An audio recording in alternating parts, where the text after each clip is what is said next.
Ever since I wanted to play guitar, when I was about 13, I asked my parents for a guitar for Christmas, and they kind of thought, that's strange, but they got it for me. It's like this thing you get at Sears, $30, you get the guitar and the amp. I was really excited. I had no idea how to play it. But I got it plugged in, and I just sat there on the low E string for hours and drove my parents absolutely insane. And wanted to learn how to play, and I went and took a lesson. And the guy said, girls don't play rock and roll.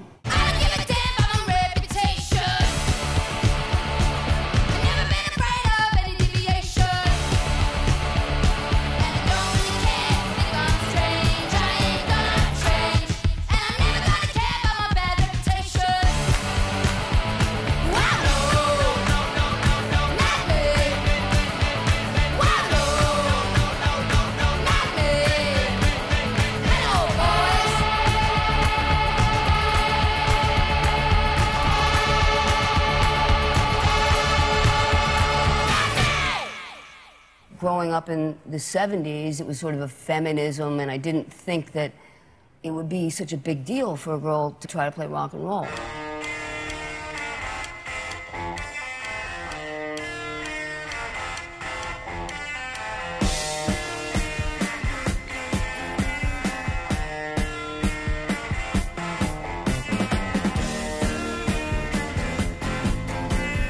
I'd start reading about this club, probably when I was 12, Rodney Bingenheimer's English Disco.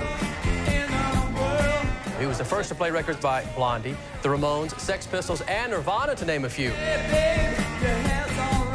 They play Bowie, and they play T-Rex, Iggy Pop, Susie Quattro, who I'd never heard of, who's this girl playing bass. It was a disco for teenagers. If you were like 21, you were already too old.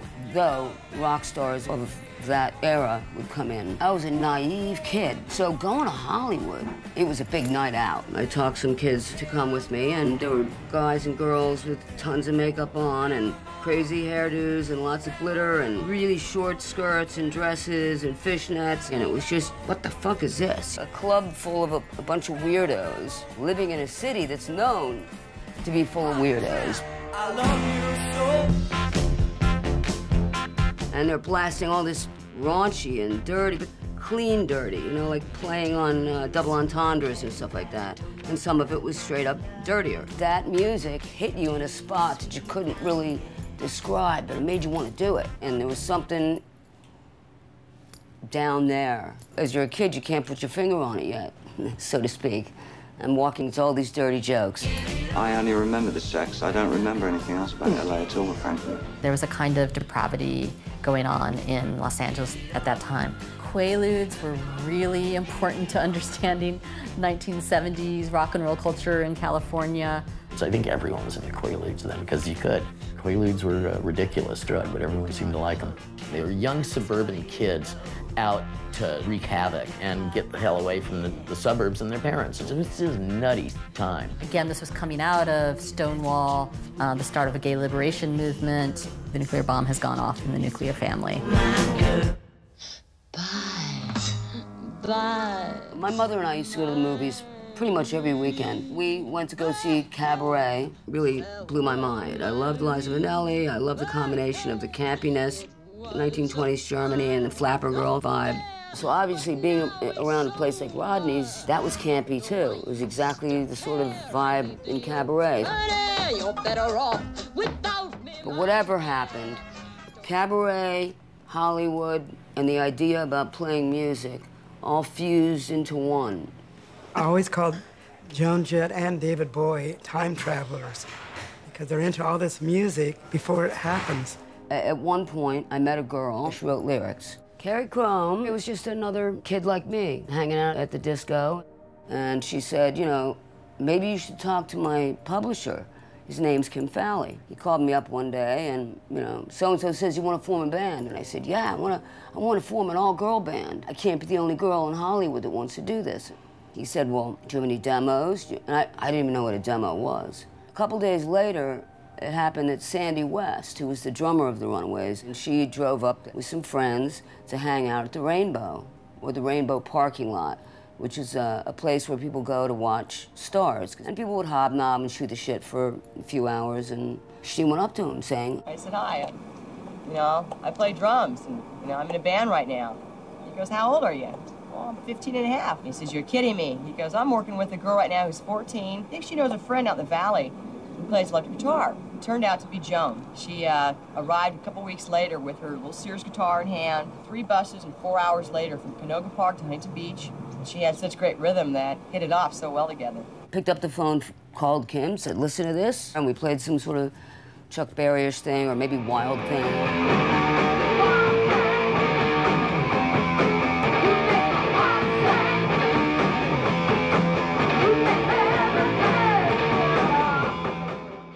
Man, Sandy, we really connected. That was the genesis of the Runaways. It was the heart. What were your first impressions of LA? It was Rodney and Kim Fowley walking down somewhere together. Kim Fowley looked like Frankenstein if Frankenstein was on crack. He had produced a couple of very obscure novelty hits. I think he was involved with something called Alley-Oop by the Hollywood Argyles. I always loved the song. There's a cat in the funny papers we all know. Alley-Oop, oop, oop, oop, oop. He lived way back a long time ago, etc. He flirted around with working with me, and I didn't really want to get too involved. One day he said, well, I've got a group going, and they are the Runaways. I said, Joan, let's go to the Sugar Shack because there'll be some girls out there who will know who you are. We had a 3-piece lineup that we created in the first month, but I was so shy at this point, it was obvious I couldn't sing lead. I was too shy, and I was embarrassed kind of to be on stage. The whole room was full of miniature lipstick lesbian teenage girls. And then they had the gay boys who were mincing around. And a girl, Cherie Curry, walked up and in a stage whisper said, it's Joan Jett. I had heard about the Runaways, and there was this little bit of a buzz going on about this teenage rock group. So when I met her, it was, it was a little, wow, it's Joan. I said, you're either cruising here because you're a dyke, or you want to be the lead singer of the Runaways. Can you sing? Yes. Good. You're going to audition tomorrow. And then she brought her twin sister up. And I said, I'm not interested in a sister act. I'm interested in one Bridget Bardot fronting these screaming, loud, obnoxious, rebellious girls who can take over the world. And everybody had big smiles on their face. Yeah, yeah, yeah, yeah. The Runaways. I think Sandy came across Lita by December of '75. The 3-piece was over, and we had Cherie and a bass player named Jackie Fox. Can't stay at home, can't stay at school. Old folks say full of food. Down the street, I'm the girl next door. I'm the fox and waiting for hello, Daddy, hello, Mom. Cherry Mom, hello, world, I'm your wild girl. Cherry Mom. Kim and I wrote Cherry Bomb on the spot when Cherie came to audition, and it became such an iconic song for the Runaways.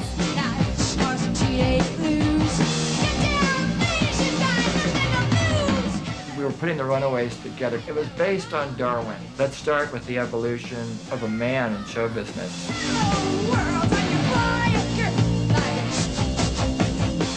The guys just kept getting more and more and more and more feminine. Elvis was feminine. Sinatra was feminine. Bing Crosby was feminine. But if you keep getting more and more feminine, you're going to get the female. Duh.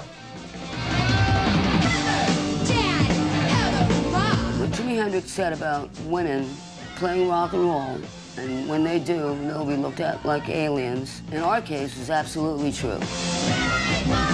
If you look at the lyrics of the Runaways, you'll find that there's a openness that most teenage girls did not have in real life. Everything happened really fast. We were playing gigs, we were in the studio, we just cut the tracks live. I was so into this idea of girls being able to play rock and roll, and that they'll play as well as boys will. And girls playing rock and roll would be so cool and sexy because it's never been done. I thought everybody would love it. Once they realized it was serious and we planned to make an album and go on tour and do everything the male bands were doing, the tables turned where it went from, oh, cute, sweet, to slut, whore, cunt.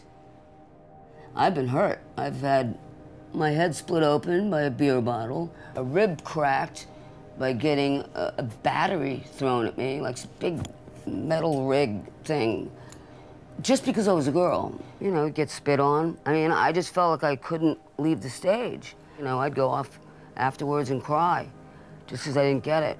And then I'd feel better after I'd, you know, cried a little bit, going, why? What's with that? People need to be so hateful, because you're playing rock and roll, you know? Some of the other girls got tired of it, and I don't blame them. It was just that, to me, felt like that's what I had to do. Tell me I can't do something, and you'll make sure I'm gonna be doing it. Hey, I heard a story, a rumor, someplace where you're rehearsing. What were you guys wearing during the rehearsal? I heard it was so hot, the air conditioner broke down, and... What do you want to hear? Hear what you took off our band? I remember early on, one of my first interviews where people probably asked me about sex in the band, and I thought to myself, if I answer this question, that's all the Runaways music will ever be about, is sex. I have to talk about music. It has to be about music, because just being girls exudes that sexuality. We don't have to talk about it. They don't know what to say about an all-girl band besides the fact that we're just a band. They don't know where to put us. And so they just say, well, we're young, we sing about, you know, slightly outrageous things, rebellious things, so they stick us in that field. I was sitting around my house and I found an old copy of Crawdaddy magazine. It was a review of the Runaways where the guy just slammed the shit out of them. The stuff he didn't like about them is all the stuff that everybody loves now. The fact that they were young and sexy and female. We were all sort of rejects in terms of the industry. A lot of the criticism that was heaped on them was very negative and condescending and, you know, misogynistic. Especially with mainstream press in like the mid-70s. You know, people are fucking stupid, and they'll do anything to create an article, to create some kind of outrage. Rolling Stone hated the Runaways. The only time they wrote about us, Runaways get arrested and thrown out of Disney World. We were in a line, taking a photo, and we put our arms around each other walking. That's it. Lesbians out. But if you listen to the Runaways, those are badass rock songs, and they kick the shit out of almost everything else that was out at that time.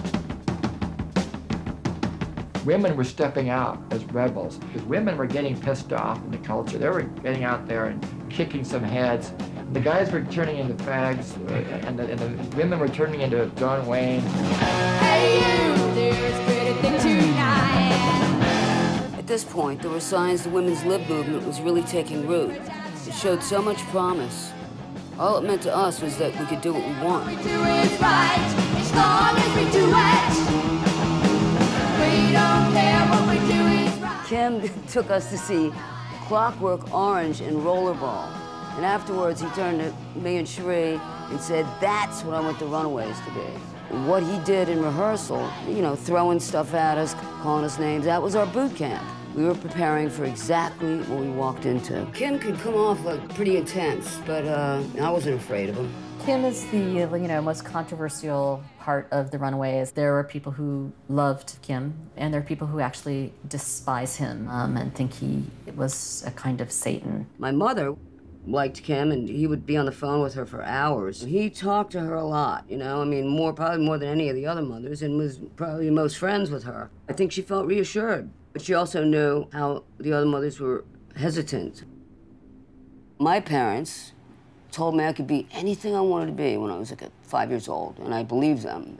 So that's the attitude as a young child that I took into life. I wanted to be an astronaut, I wanted to be an archaeologist, I wanted to do all different things. You know, I didn't realize, really, there was this glass ceiling. And when they got me that guitar for Christmas, the electric guitar, I was thinking most parents wouldn't do that. She always had this inner confidence that she knew what she wanted. She didn't care what anybody else thought, even when she was young. And it's, you know, the single vision, and that's how she was, always. My rebellion, as I said, was not against my parents. What I saw that society, with all this lip service to women and women's lib and all that, I saw that it was bull.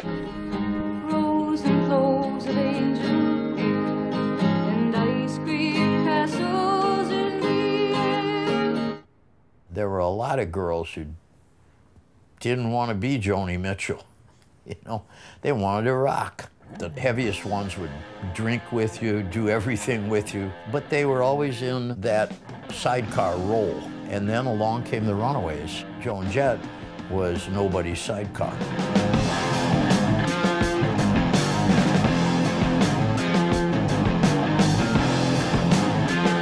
Very male-dominated rock and roll scene in the 1970s, and that the women that were making music at that time were in kind of stereotypical singer-songwriter, had a different kind of cultural power.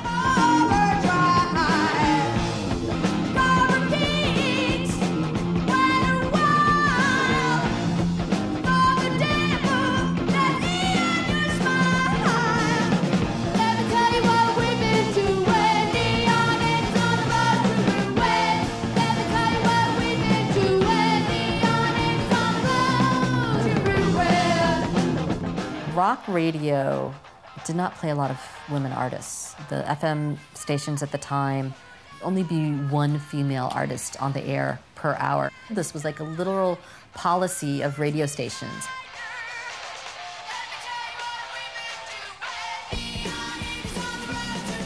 How many radio stations are playing this kind of music in the United States now? Do we know? There's, I would think, almost none. Maybe like one or two in New York, one or two in LA. But from what I've read about it, there's no music. It's just chords and ranting and raving and put-downs. No.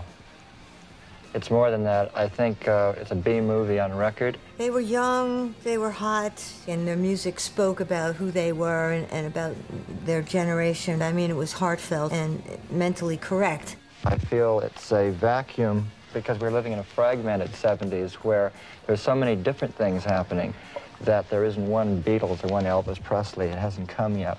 And here we are almost in 1980, and we're still looking over our shoulder to the 60s. There's an inflection point in every generation where new ideas bubble to the surface and express themselves in new ways. The world had never seen a band like us. I felt that England got us more and did take us seriously. We were selling out wherever we went. They seemed to get it. Kids at my age in England had a much wider exposure to different kinds of music and would embrace it. The Sex Pistols were a huge part of the British punk scene. Got a chance to see some of the punk stuff up close. It really influenced me. So I kind of went over as a glitter person, came home dressed as a punk. Yeah, so I used to buy a lot of my accessories at a sex store, S&M, fetish store called the Pleasure Chest. I bought this great ring belt. I used to wear that. We were hanging out on a houseboat that we had rented for a month to record in London. Sid and Nancy came over to the houseboat one night, and he liked my belt, and so I gave it to him. Nobody in the United States was wearing like safety pins on their leather jacket and all the chains and, you know. She was a real punk rocker in California. Nobody was a punk rocker. I mean, she lived that.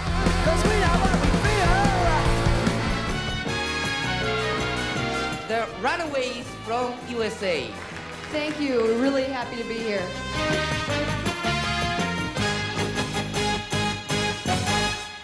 When we got to Japan, you know, that's when I felt, wow, thousands of girls, like, treating you like the Beatles. And I know it sounds funny, that's the only way you could describe it.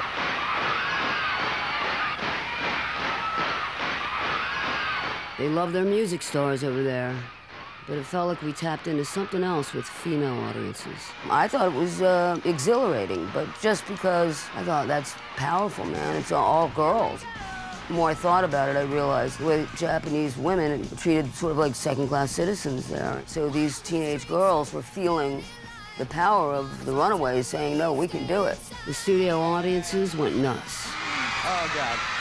Oh, boy. Okay, why don't you tell me about, they all know you about very well, but why don't you tell me about how this band was made, huh? It wasn't until Japan where we actually got a paycheck. We knew something was wrong when we weren't really getting paid, and we'd have to ask for money for Tampax or a hamburger on the road, and there was always some excuse. But yet we were selling out everywhere, and there were the T-shirts, and there were all the kids and the fans.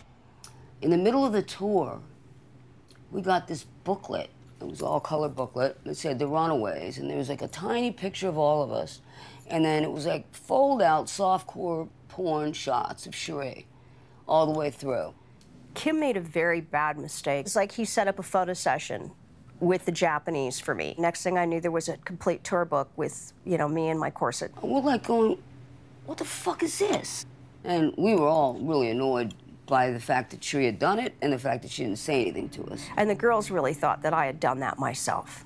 But Kim did things like that that caused damage to the band that just could not be fixed after a while. You know, they ended up not trusting me at all, and that caused me to separate myself a lot from the girls. And Joan and I had been very, very, very close. You know, Jackie had left from Japan, kind of a broken child, and I was the second to go.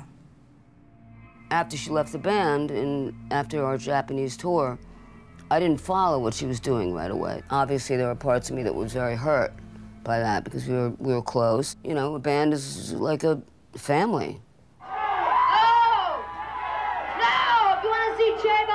Cherie, because we're fucking tired of that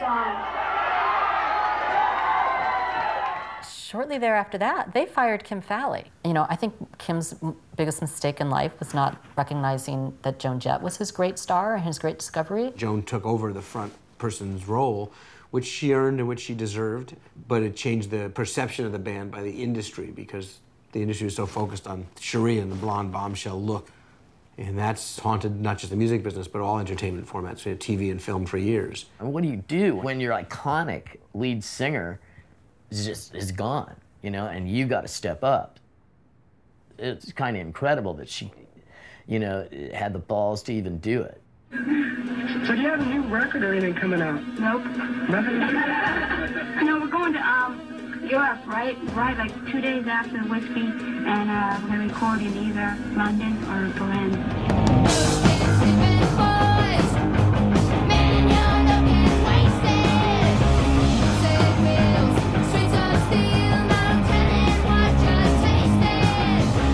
We did Wasted on the TV show Old Grey Whistle Test when we were in London. First time the Runaways were on TV with me as lead singer, which was really scary. Everything was just kind of splintering. I felt the album was going in a very heavy direction musically, and I could feel a camaraderie between Sandy, Lita, and this producer, John Alcott, and I was not part of it. He drove a wedge between Sandy and Lita on the one side and Joan on the other that destroyed the band. You know, I'm not going to get fired from the band I started, so we're not on the same page, so I should probably let you guys do your thing. You know, we'd always been close enough to laugh and all that stuff, and you could tell those sort of elements were leaving, you know, where you felt like you had to walk on eggshells. And I didn't want to fight, you know, I loved these girls, you know. It was our baby. I remember at the end of the Runaways period, she, you know, gained weight and was really bummed out as it was closing. If they had had, you know, proper management, you know, they probably would have gone a lot further, a lot longer.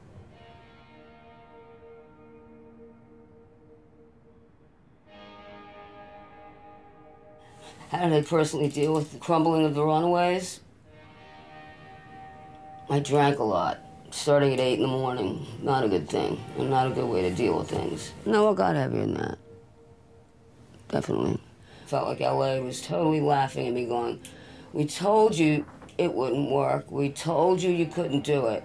She moved to Sunset and San Vicente in that weird house across from the whiskey. It was decadent, honey. I would go by there, and it was like tons of people all over the living room. And I remember being with Chrissy Hine, and Chrissy's like, honey, to Joan, you got to pull it together. Her friend Lisa called and said, Joan's very sick. I have to take her to the emergency room. She's sweating. She's very sick. Something's wrong. And she had a heart infection, and she ended up in Cedars, and it was pretty scary. I'm lucky I'm still here. I know my mom was really worried about her. It was a really hard time. She was really depressed because she had high hopes for the Runaways. It is funny that it's a heart infection because she did have a broken heart for losing the Runaways. And I was angry, you know, I didn't know how to make sense of a world that would give girls shit for playing guitars, you know. I thought, you know, don't you guys have more important things to be upset about?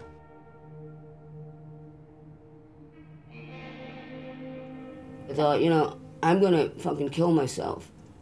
Accidentally, but I'm gonna do it. I gotta do something. What can I do? Maybe I'll join a branch of the military, straighten up, learn something. I considered that because I didn't know what else to do. But we still had some legal obligations. We had signed to do the music for a movie. And even though the band wasn't together anymore, I cannot get sued. I can't afford to get sued. I need to write these songs. I went through a few offers to produce them, and I wasn't really interested. Although I was intrigued by 5 crazy girls who were attractive, took a lot of drugs, made good music, and the band broke up, and they were teenage girls, so they didn't care about commitments or responsibility.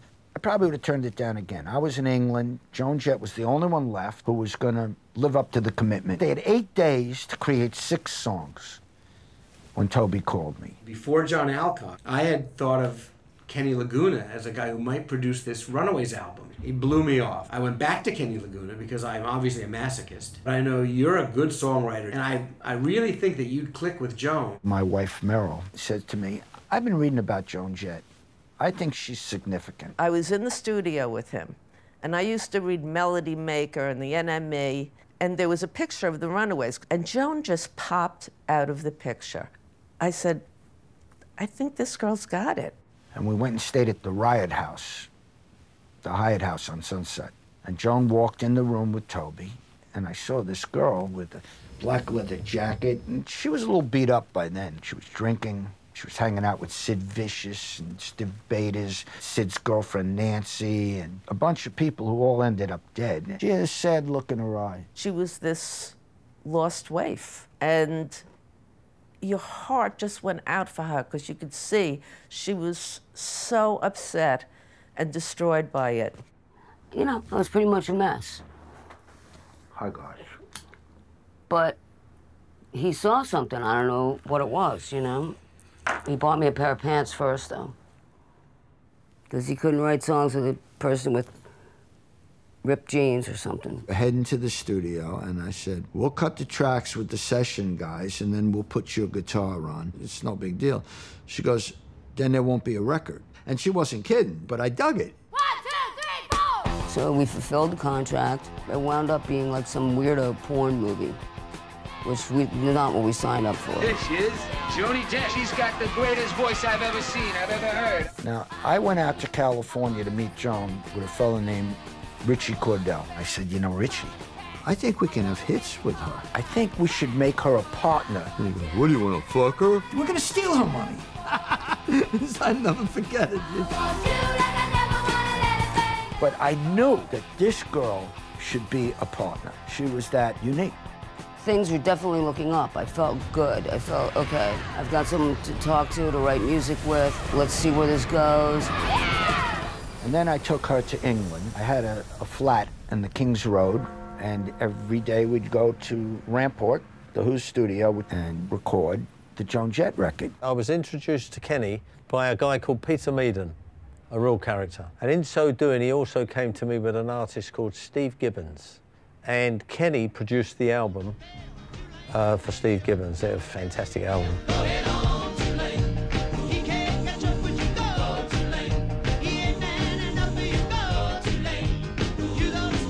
But the thing he's got extra is he's got great ears, he can produce, he knows what he wants. I was born in a village, and my parents were predated hippies and beatniks. They were bohemian. They started me on piano lessons, 5 years old. I learned Mozart and Bach, and then I saw Jailhouse Rock, and he was doing art, and he still had a Cadillac, and that was all I needed to know.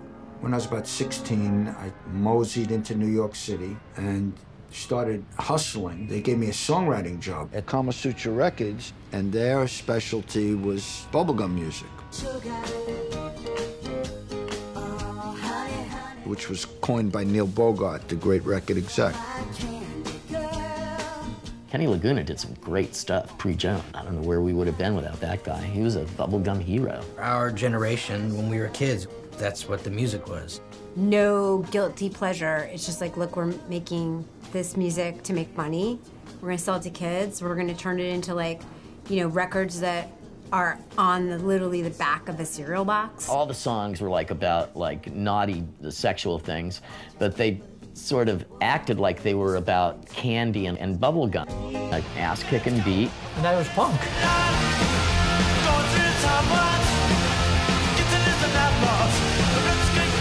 I was making 100 grand when I was 17. I remember my father said, you should try to save some money. And I said, I can have a hit anytime I want. By the time I was 19, bubblegum died.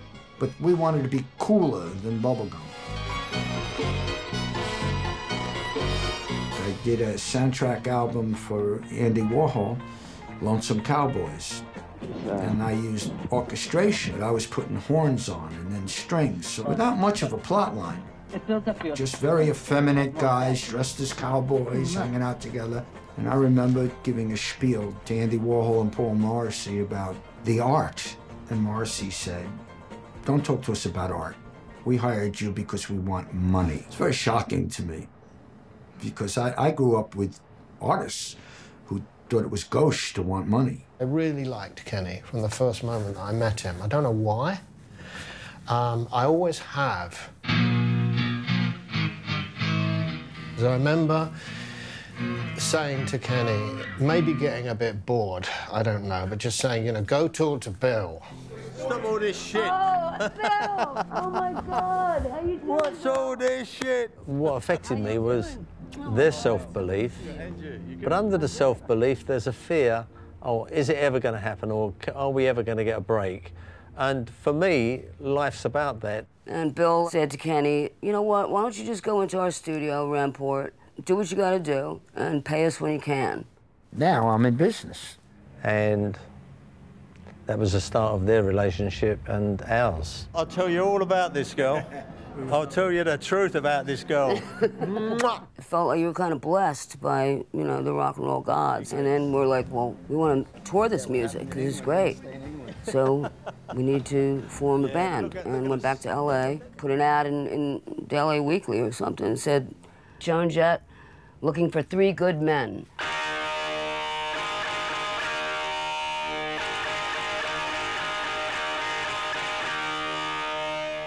I remember very clearly going to the audition. I knew all the Runaway songs because as a 13-year-old kid, 14-year-old kid, I'd been at home playing along with the records.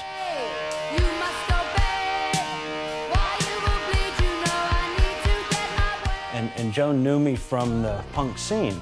I kind of knew in my gut that there was no way I could play with girls again. Certainly not right away, because it would only be compared to the Runaways, and that was not good on any level. We got the Whiskey A Go-Go, and we picked the worst night of the week, which was Tuesday, and we played there every week for a month. And by the time we were done with that, we were on the map there in LA. All of a sudden, there's a lot of chicks here. I'm like kind of getting into it. And then by the last gig, I was like, well, wait a minute, they're looking at her. You've got this weird punk rocker who has an extraterrestrial good voice, and then you have someone who's worked in the business of making bubblegum music. I was caught so unaware when you made it all. She brought menace, and I brought a lot of pop sensibility.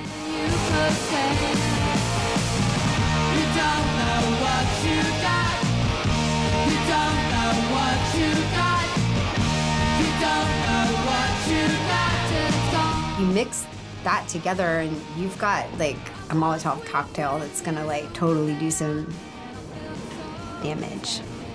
First one we wrote was, you don't know what you've got till it's gone. To me, it was, you know, Kenny was taking my life, you know, I guess being a therapist. And the more we knew each other, the more she trusted me.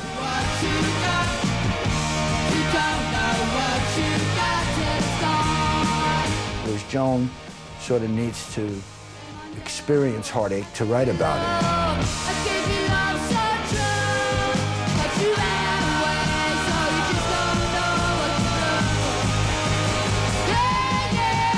Kenny actually was looking for record deals, so Kenny would send the tapes in.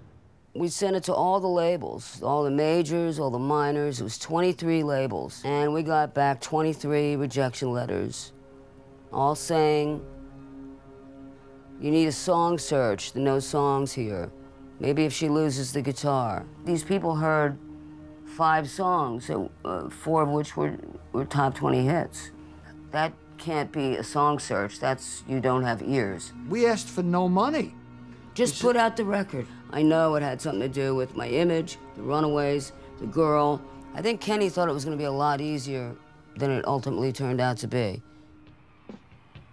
My mom was an outrageous feminist. She used to drive the car, and my father sat where everybody else's mother sat. So when I met Joan and heard about the Runaways, I never really thought it was like weird or groundbreaking until I tried to promote her, and I ran into these walls, these brick walls. An interviewer who once said to her, when you're playing on stage, do you feel like a man or a woman? And I was like, what? Could you ever see yourself getting married? No. I mean, you know, I don't like to knock the American dream or anything. Do you ever want to have children? No.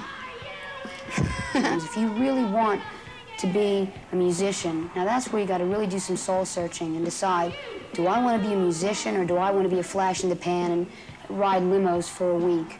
Now you got to decide what you want to do with your life.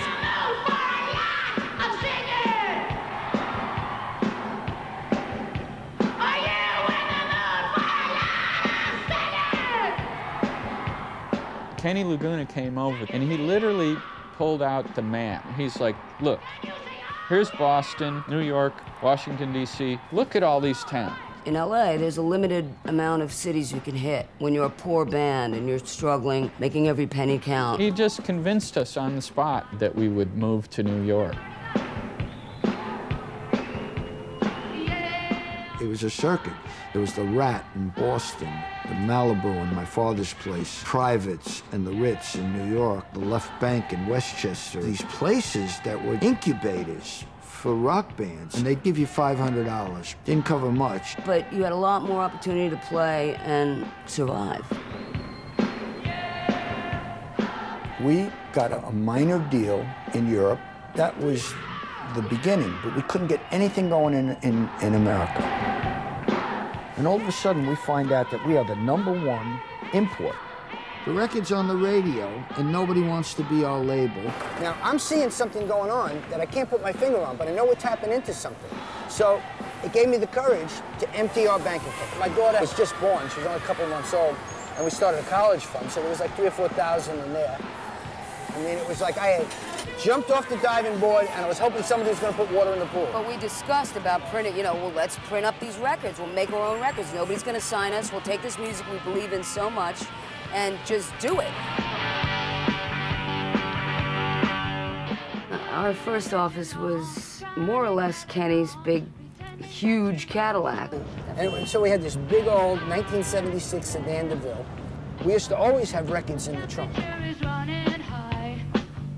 You know, we'd hang out, and there'd be a little crowd of 30 or 40 people, and we'd sign autographs, and then if anybody wanted the record, we had the trunk full of albums. And it wasn't done. In those days, you did not sell records at gigs. It wasn't part of the landscape yet.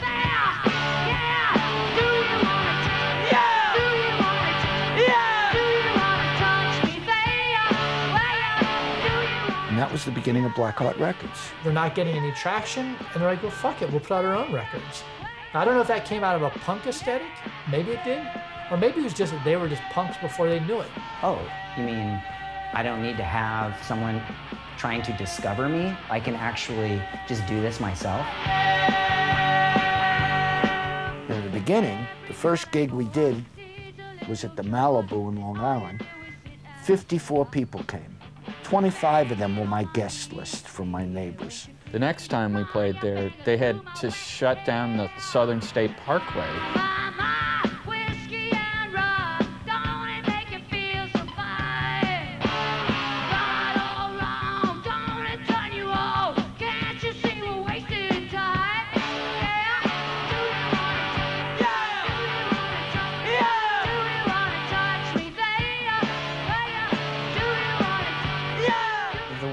that Joan and Kenny have done things, it inspired people to make their own labels. Because people figured out that they don't need a bunch of guys in suits and cigars and cash to start a label.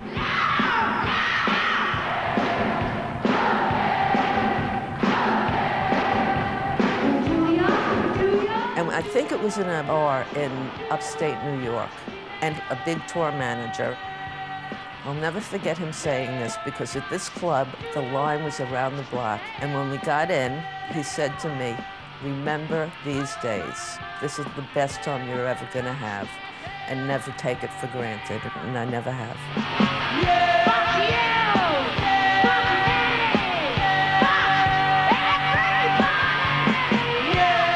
Is that something that gnaws at you, the fact that they'll take you seriously fronting a male band, but they wouldn't take you seriously being an all-girl band?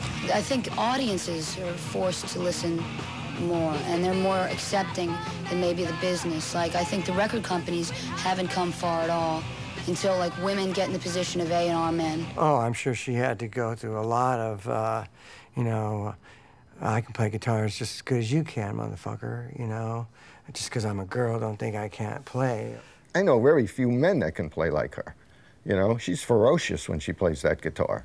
Out of nowhere, an old friend of mine, the head of Buddha, Neil Bogart, decided to help us. Neil ran Casablanca Records, which had Kiss, but they were a disco label, basically. I mean, this guy knew senators and presidents and made movies. He was really into what we were doing, and that was so different. I liked it because it felt like he was shoving it up people's ass. He helped me put out the Joan Jett record, which he renamed Bad Reputation. He never checked with us. It completely pissed us off. He said, "You're a cult marketer. I'm a mass marketer. I have 2 Rolls Royces. That makes me a lot smarter than you, Kenny." We were selling so many more records than we knew about because the factory was printing them up and selling them out the back door. You gotta be very careful how you handle it, because the guys doing that are thugs. So you don't sue them. Neil knew how to handle that. We went and we took our own money and made I Love Rock and Roll. And people just didn't do that. You know, I mean, today it's common. I had seen this song that was a B-side of another song. I saw it on TV. It was called I Love Rock and Roll, and I'm like, that's a hit. And the Runaways didn't want to do it, and so I did a version with the Sex Pistols and Steve Jones and Paul Cook.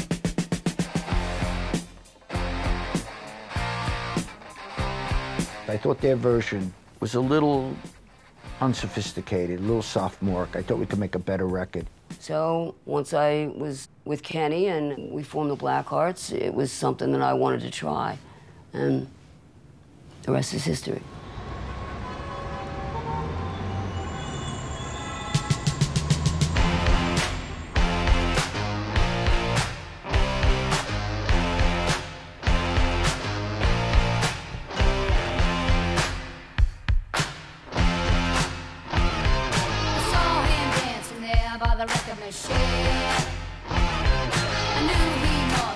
About 17, strong, playing my favorite song, and I could tell it wouldn't be long that he was with me, yeah me, and I could tell it wouldn't be long that he was with me, yeah me, singing I love rock and roll, so put it on time in the jukebox, baby. I love rock and roll, so come and take the time and dance with me. MTV started around the same time we were starting. I was brought up to believe television's the enemy of rock and roll. Les Garland started harassing me. He was one of the heads of MTV, and he just begged me, and I said, okay, but you're only allowed to play it 2 times a day. He was playing it 16 times a day and freaking me out, but there was very little I could do about it. It was #1 for 8 weeks. But I felt that, in retrospect, the second 4 weeks was probably #1 because all of a sudden the image went on. I mean, I love rock and roll. Of course I love rock and roll. I'm in. I was like, I kind of wanted to be like, you know, the guy version of that. It was kind of a ha-ha, I told you so, in a way, but look, it's real, we're good, It wasn't I'm good, it's we're good. It's a team, it's an effort, a team effort. And we all go out there to make this music. Things rapidly changed immediately after that. Police away when the sun came up. Gotta move your ass so we'll really get rough. To the United States, to Canada, Japan, and Australia. Joan, Jett, and the Blackhearts. We just traveled the world. La gran estrella del rock and roll, Joan Jett. We went down to Panama, you know, it's like if there's trouble, we go. So we get there and we get a message. Noriega wants Joan, and he sends his plane to pick up Joan. He didn't really tell him no. And we're trying to weasel out, but luckily for us, less lucky for him, there was some bad incident happened, and it saved our asses because he was serious. He wanted to meet Joan Jett.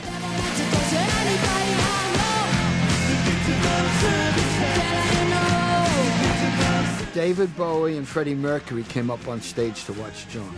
I mean, we're talking like 80,000 seats or something in Leeds, England.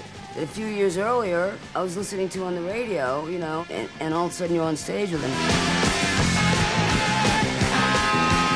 The fame and everything didn't affect her like I thought it would. She didn't care about the press conferences and the parties and this and that. To her, playing was what it was all about.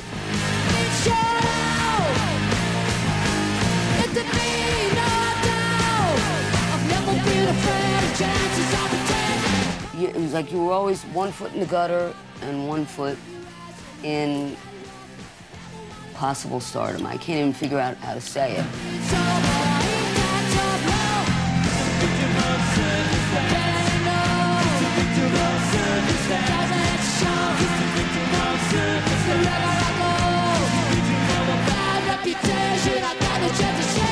It was surreal, so surreal. It went so far beyond me. It made me realize what people can do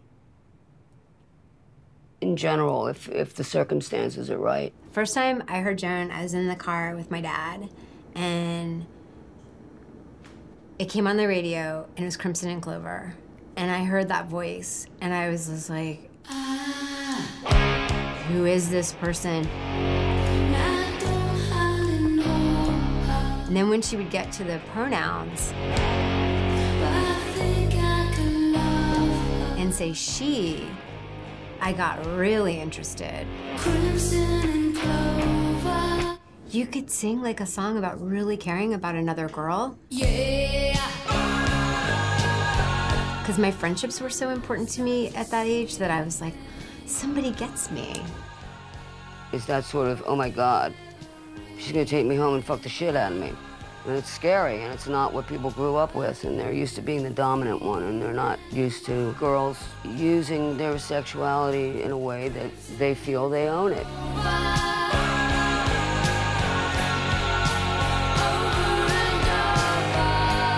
You can use this of saying, oh, well, people just want to play music and they don't want it to become about their sexuality, even if whatever they're wearing or whatever they're doing, but sometimes you do want to fucking be sexual, and I think there's this thing that women are supposed to act like we don't want to fuck too, and that we don't like sex too, that only guys like to fuck, that we don't like to have sex. The music scene was a total boys' club. The analogy I always made was Mick Jagger came out in Madison Square Garden riding on a giant inflated cock.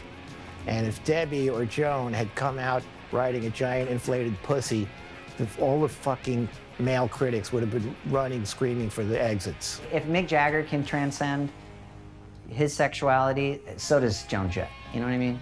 It gives you power to prove everyone wrong. And there's a huge energy in that. It's so valuable to have something to fight against.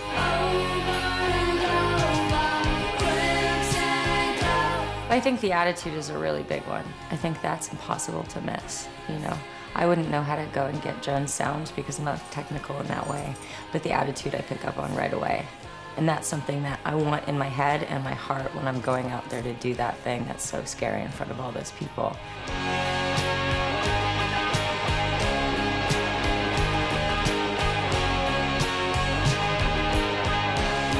Well, because rock and roll is from the waist down, if you're doing it right.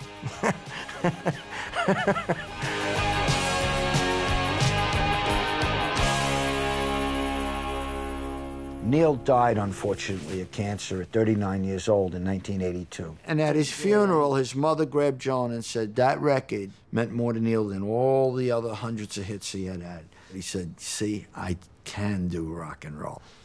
Boardwalk went out of business, and we moved to MCA Records. It was the beginning of Irving Azoff's tenure there. MCA gave us a multi-million-dollar deal, and while Irving was brilliant, they weren't really ready for a rock and roll band. The album known as Album didn't do as well as I Love Rock and Roll, and the label kind of started kicking the shit out of us, and then we had a urban contemporary, pretty big hit with Everyday People. Joan ran around with the Commodores and the Temptations and Frankie Crocker. The yellow one that won't accept the black one, that won't accept the red one, that won't accept the white one. It's yellow, black, red, white. And then Glorious Results came out. And by then, we were fighting with MCA, and they kind of buried that record.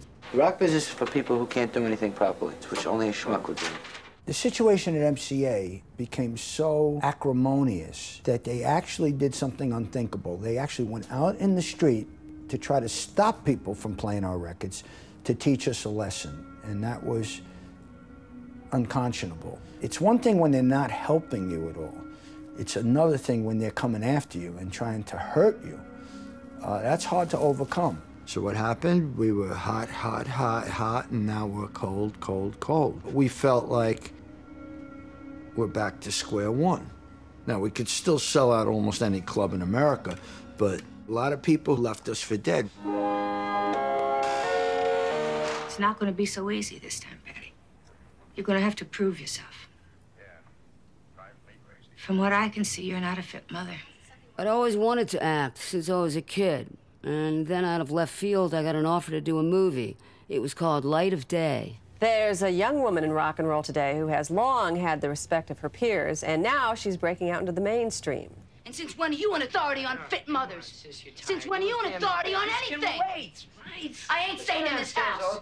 How did Kenny put it? A rock and roll cancer movie. Paul Schrader of the movie Taxi Driver and movies like that. I wrote this movie and was also directing it. People haven't done a lot of acting, but they're natural performers. It's because they're able to access stuff. They're able to go to places and look at things from a different angle. And it's kind of rock hard and stoic as Joan may seem.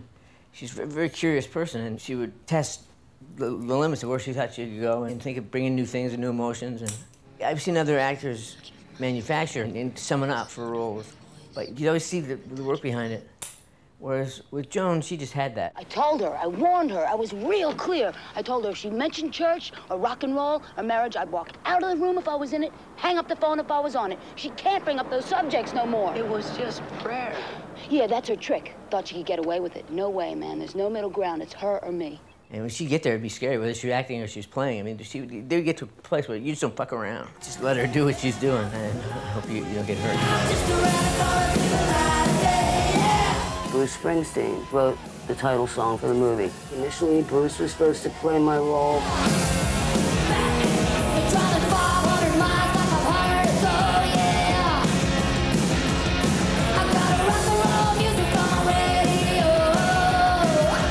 She's sensitive and emotional, and things like loyalty and friendship mean a lot to her, and empathy. And those are all great qualities for an actor. He said that you were very patient with him, and he got the sense that as long as he took what he was doing seriously, then you wouldn't have a problem with him. Yeah, we treated each other as peers in each other's worlds, which was, I thought was very helpful. Washington, D.C. Only 2 miles from the White House, store owners prepare for another night of civil unrest. In the summer of '92, there was a riot in the Mount Pleasant neighborhood of Washington, D.C. And that neighborhood was filled with punk group houses. There was a lot of women who were very political. This woman, Jen Thomas, said, we should have a girl riot. Someone said, we should be riot girls. That was sort of the beginning of the riot girl movement, or whatever you want to call it.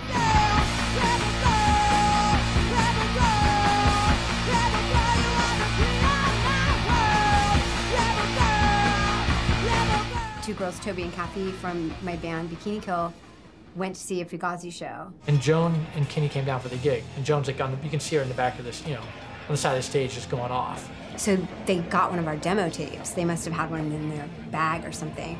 And then they wrote, "For a good time, call." And they wrote my phone number.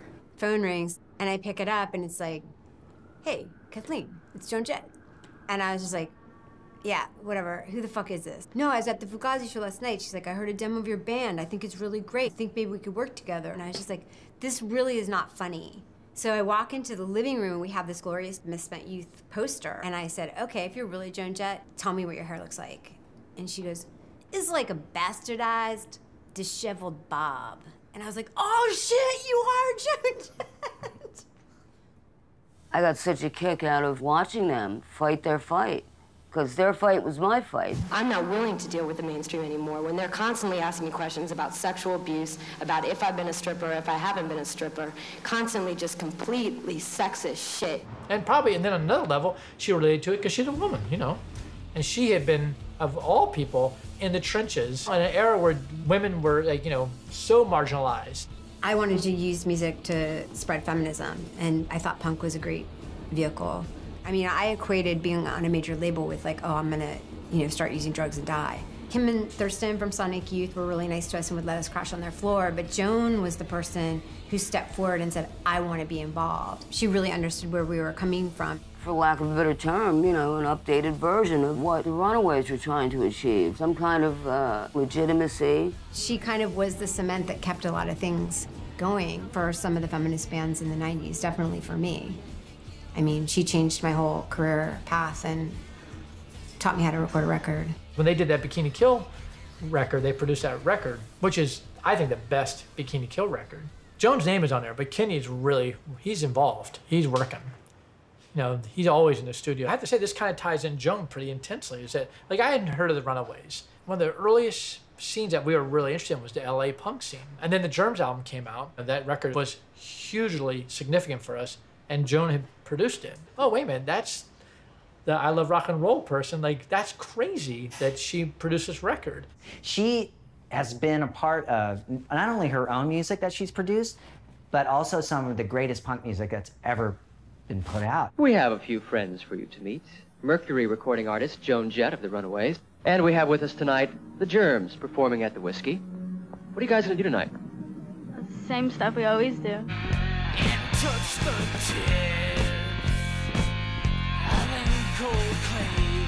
The Germs, they were a pretty infamous LA punk band. The lead singer, Darby Crash, and the guitar player, Pat Smear, were huge Runaways fans. Eventually, they started this band called the Germs, and they're, you know, hardcore punk. Darby was some kind of crazed Colonel Kurtz-like shaman of teenage people. It must have been 79 at some point before I moved. They asked if, you know, if I would produce an album. And I'm figuring, you know, they think I know what I'm doing because I've made a couple albums with the Runaways. She didn't engineer. That wasn't her thing. Had a great sensibility. She's like, I think you got to tune the guitar, Pat. It was a no frills album, but just straight up punk rock. I was very proud of the record. We needed someone with ears and someone with a rock and roll heart, you know, and they're helping us make a good record. And she did that, by gosh. She knew how to get us to do the things. And I think the last day I partied too much and passed out on the couch, which Darby documents in one of the songs.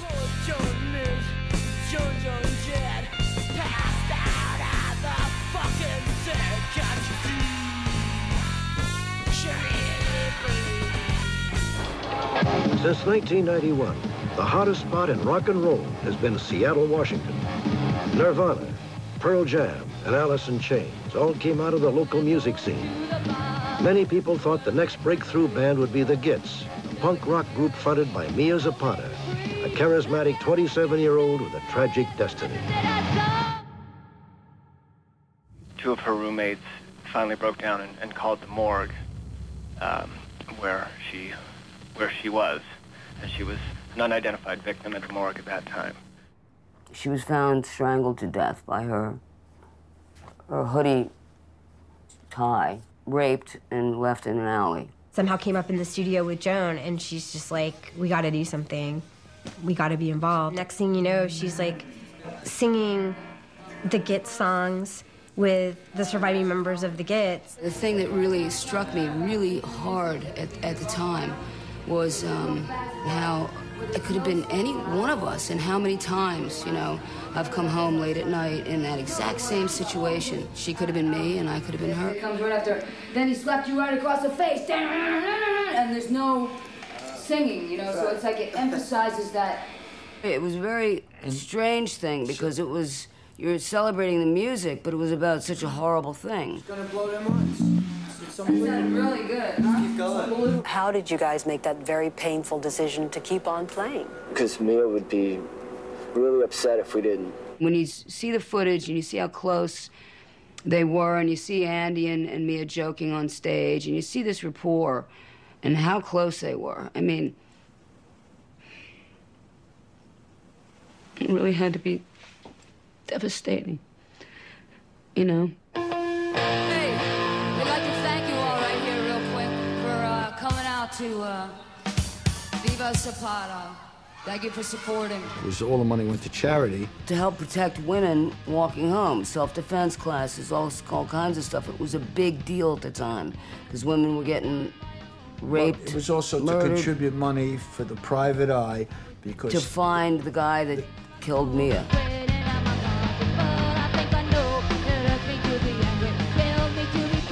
Still never forget the day I got a phone call from Steve Moriarty.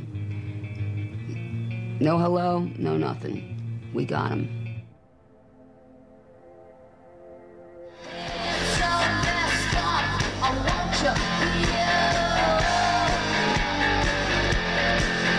The mid-90s, you know, when we were doing all of these one-off shows, we'd be going to a crappy little town, doing a state fair. Not really LA, but 3 hours outside of LA. I went through a phase where I didn't really give a crap. Because they were, you know, gigs that I felt we shouldn't have been doing, or whatever.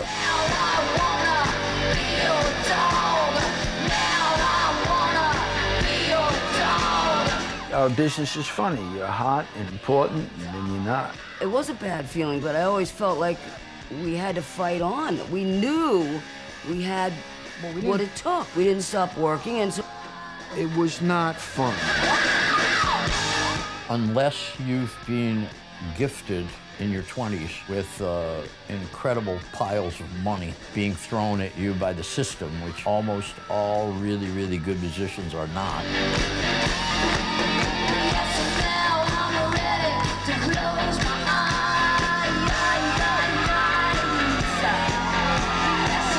You need to exert incredible focus on maintaining your own identity while still using a skill to enter the system without destroying yourself as a force.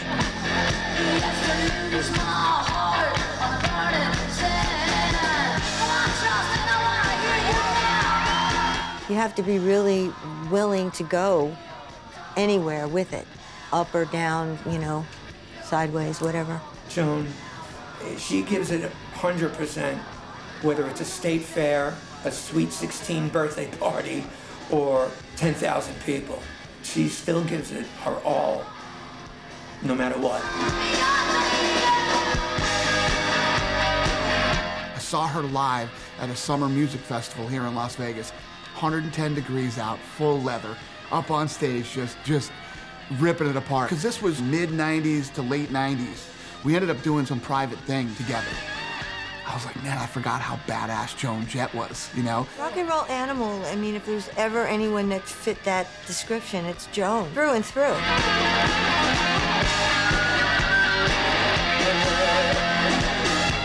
I would say our period during the 90s was the most difficult. If it was our fate to split up, it would have been then, but we stuck together. Pretty scary sight, right? It's a beautiful thing. You know what? I'm not trying to tell you how to do lights or anything. No.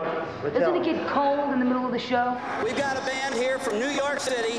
They've been performing for soldiers for 18 years. I wasn't for the Vietnam War, but I also had people in my family, like my godfather, Uncle Nat, who said, you have to serve your country. So I started doing stuff for the troops. I feel it's really important to give back and serve on some level, and since I didn't in that capacity, I feel like that's the least I can do. I never connected the troops with the policy. We put on a show, packed house in Tuzla, Bosnia, and you could see her opening up, trying to understand what the people in that region had been through, a very bloody 3-year conflict. I'm an anti-war person who loves the people in the military. I don't like the military for the military's sake. Isn't it scary that kids fight the wars? Yeah. It's scary that there's war. Isn't it? It's scary that they're fighting because they're two religions and they can't just be curious about each other instead of dominant over one another. Long ago, we decided that was the tack we were going to take as a species, you know, that we were going to dominate instead of sort of merge.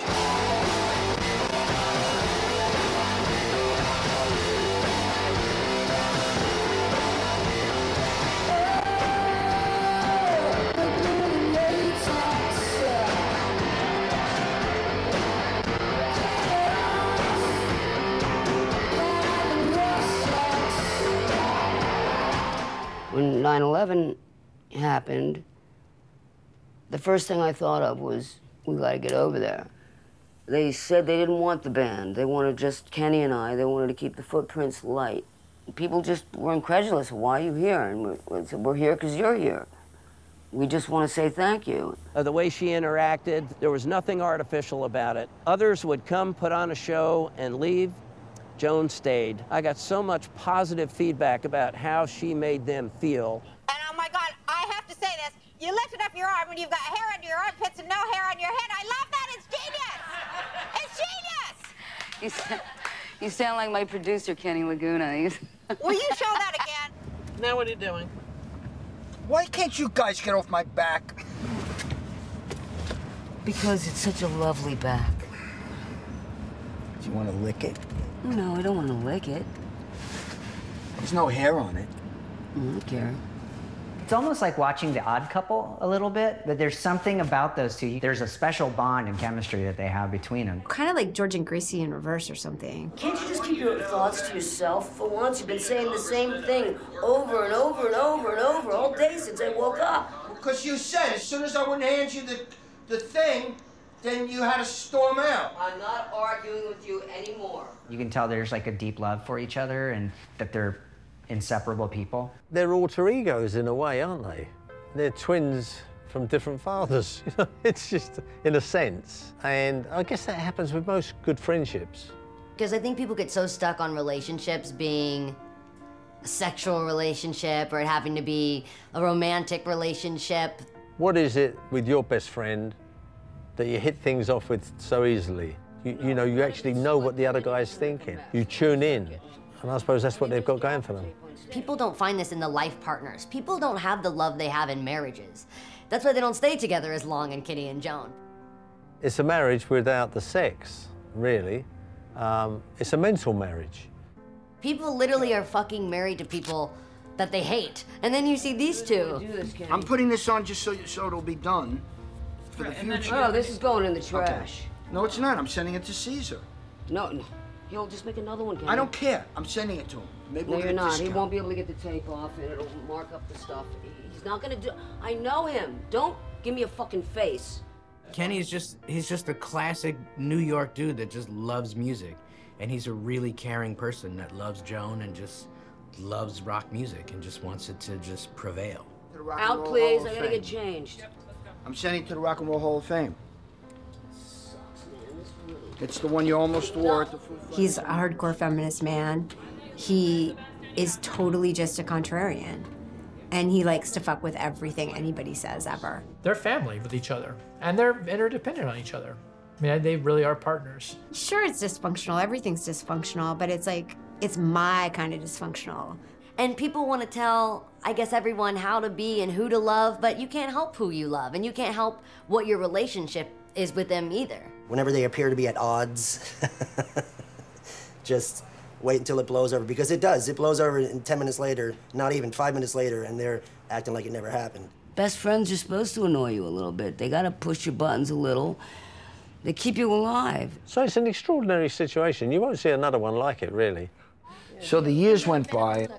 Even though we were having some profile, we were not making money. Carrie Ann came back from Colorado, and Carrie came on board. When I got there, my father was ready to sign Rick Derringer's Christian album. It was Rock and Roll Hoochie Coo, and instead of Rock and Roll Hoochie Coo, it was Jesus Christ Hoochie Coo. My father always had this philosophy of, if they're a friend, we will put it out. You know, she was like, I'll stick around, but we got to treat this like a real label. And she had grown up in the business, but also had the attitude of a young person. Like, I didn't want iTunes. iTunes to me was the enemy. I'm selling I Love Rock and Roll for $17. I don't want to sell it for $1.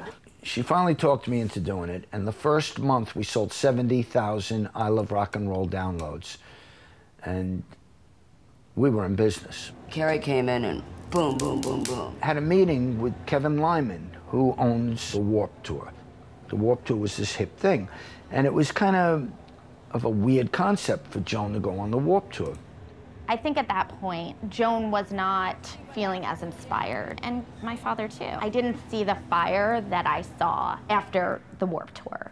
It reignited her, and it reignited the passion. How's everybody doing? Wow, look where we are. This is so pretty. I was actually born in Pennsylvania, so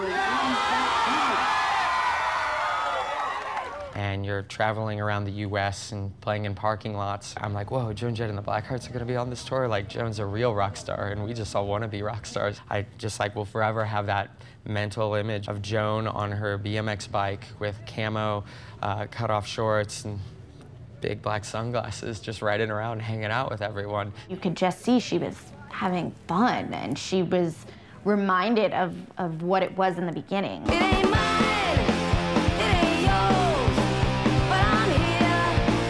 I ain't going anywhere. It ain't his, it ain't hers. It's for all. Is that something we can learn? Like, your motivations in order to survive doing something like that can't be like fame and fortune. You know, it has to be the overall package of like, I'm going to be good at every single element of this, or work at every single element of it. Seeing that as a younger musician at the time, you know, those are the people I want to learn from.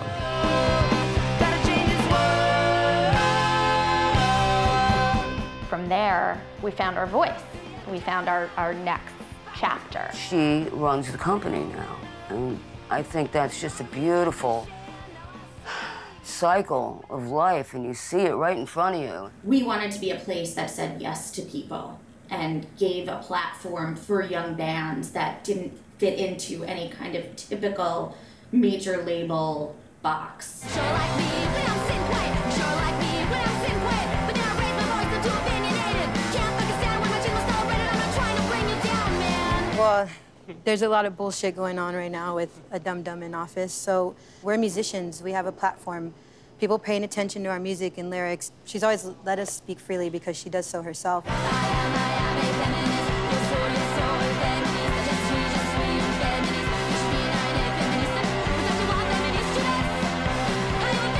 So in my final stay at the state, I was giving advice to the new governor that I've taken from someone who I admire, and they all know that I love Joan Jett. And so I just gave one of her quotes where she said, you know, be yourself. That's the way it's supposed to be. A lot of musicians, entertainers, they develop a degree of success and notoriety from their work, and frequently they're less inclined to take a stand because that might alienate a segment of their audience.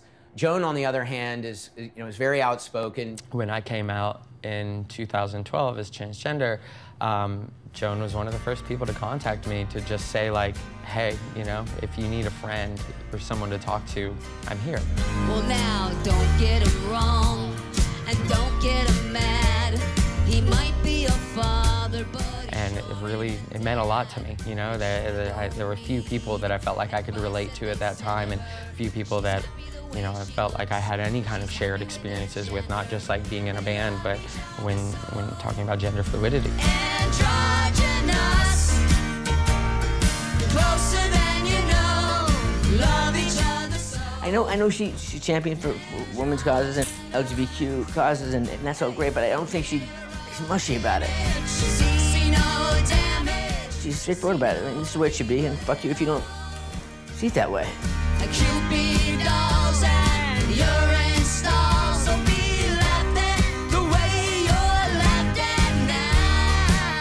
I wish that more people who were in a position to use their voice beyond just the art that they create, would do that. The way we interact with animals says a lot about who we are. When we treat them with cruelty, it says something.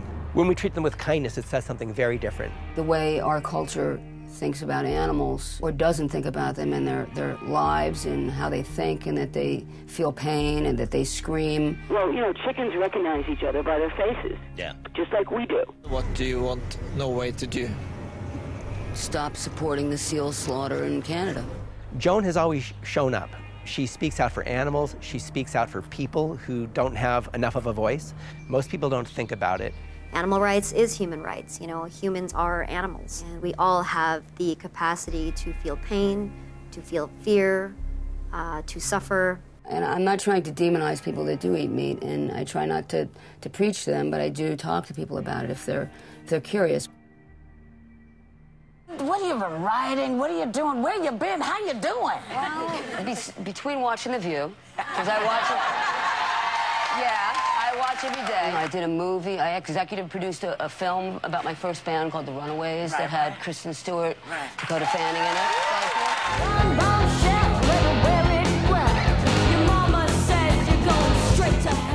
In a rehearsal before we actually shot Cherry Bomb, I was like, couldn't commit to it. Just felt like I was traipsing on something, like, I'm not good at rehearsal. So she was like, what are you doing, man? Like, come on. You know this, you got this. And I was like, I know, I do got it, don't worry. And she's like, come on, man, push you the fucking wood. And I was like, all right. It's funny, because, like, rock and roll is supposed to be, like, messy and, like, fuck it, nothing matters, but it's truly the opposite of that for her.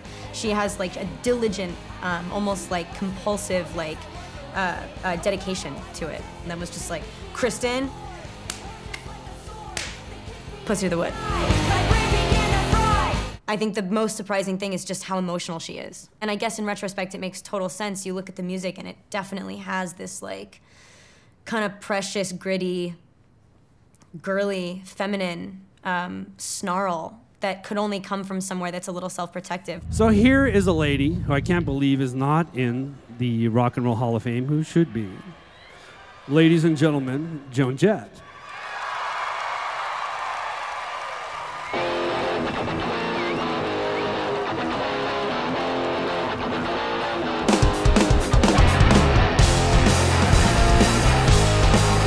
We all have our fucking heroes, you know? And we made friends with one of our fucking greatest rock and roll heroes. She made Pat want to fucking start a band. Made it okay to be fucking dirty and cool and play rock and roll like a real rock and roller. I'm worse at what I do best. For this gift I feel blessed.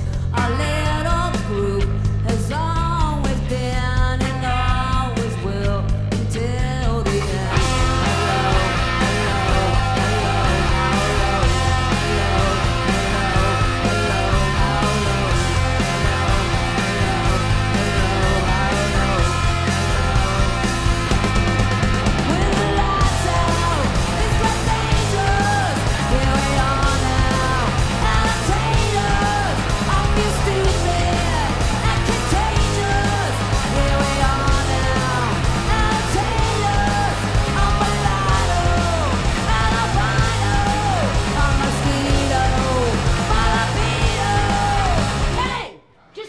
Cape doesn't mean I got it. I ain't You know got what? a cape. I had a cape, and I left it home because you were wearing a fucking cape, and now you're not gonna wear the cape? Well, you can wear the cape. Can I wear her cape? Yes. Depending on what you think is a normal, regular life, being in a band, you know, you're pretty much all consumed with it, yeah. Is that healthy? I don't know. I'm not a doctor. Probably not super. But, you know, it's what I enjoy. I think it makes it sort of difficult to have relationships. I would think that would probably be, I guess if you call it a sacrifice, that would be it. To say music is my mate would be a pretty fair statement. And I get a lot from it. But it's not a person. And I think I know the difference. I'm gonna start off this induction with the first time I wanted to have sex with Joan Jett.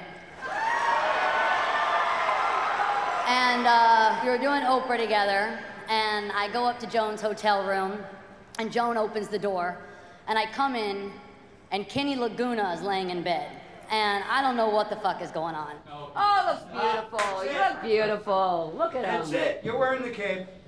Scream Jay Hawkins. I know there isn't one other person on this planet that's been an inspiration to me like you have. And, Is being famous important to you? I want a certain sort of fame, like when they write the ultimate rock and roll history book, you know, I want my name to be there, you know, as standing for something, like being one of the first females to really, you know, play rock and roll and have that sort of rock and roll spirit.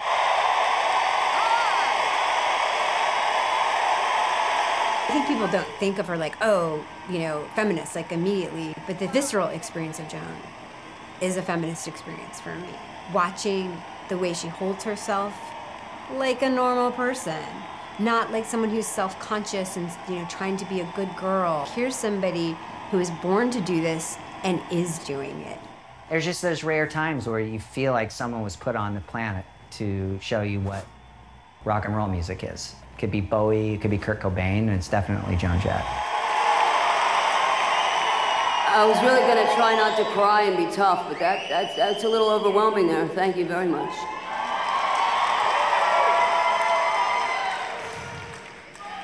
First off, I really want to acknowledge my parents, Jim and Dottie, who can only be with us in spirit, which I know they are. Hey, Mom and Dad, did you ever think that Christmas guitar would lead to this? I want to be a release.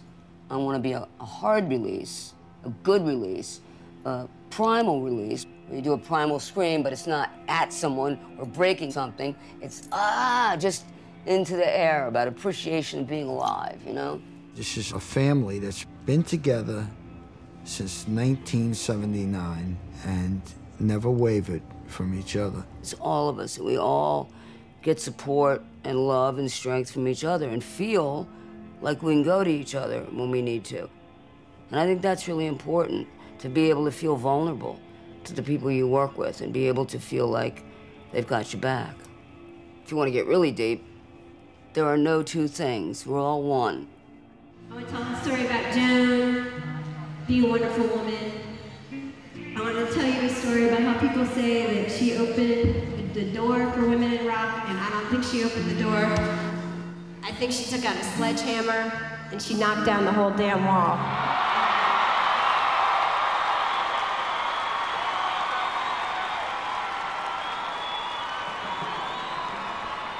I don't give a damn about my reputation. You're living in the past, it's a new generation.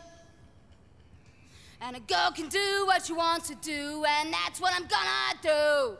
And I don't give a damn about my bad reputation.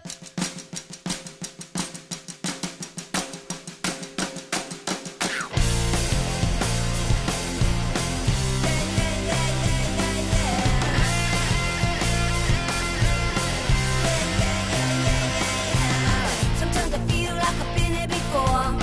It's like the past knocking on my door. Sometimes I feel like I'm standing still. Or better yet, I'm running up a hill. Hey!